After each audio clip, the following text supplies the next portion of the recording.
নমস্কার বন্ধুরা, তোমরা সবাই কেমন আছো? সবাই আশা করি ভালো আছো। আজ বানাতে চলেছি ওটস চিল্লা। এর জন্যই ওটস গুঁড়ো 3 চামচ নিয়ে নিলাম। এই ওটস গুঁড়োটা আমি আগে থেকেই করে রেখেছিলাম। তাওয়াতে হালকা রোস্ট করে মিক্সিতে গুঁড়ো করে নিয়েছি। এরপর সাথে দিয়ে দিয়েছি মন মতো ভেজিটেবল। এখানে আমি গাজর দিয়েছি আর দিয়েছি পেঁয়াজ কুচি। তোমরা চাইলে বাড়িতে যে কোনো সবজি এতে মিশিয়ে ফেলতে পারো কিন্তু। আর স্বাদ মতো লঙ্কা, এটা তো দিতেই হবে।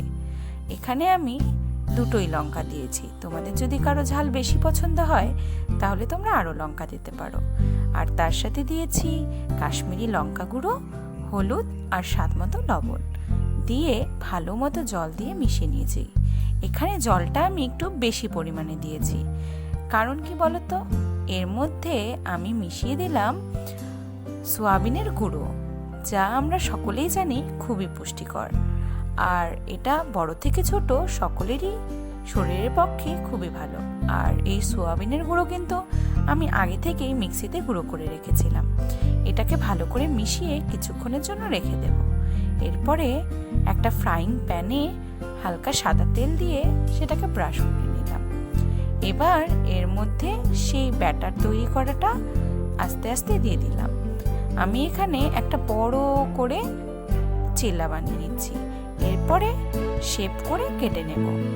প্রথমে চিল্লাটাকে ভাজার জন্য যাতে ভালোভাবে সেদ্ধ হয়ে যায় তার জন্য একটা ঢাকনা দিয়ে ঢেকে দিয়েছিলাম।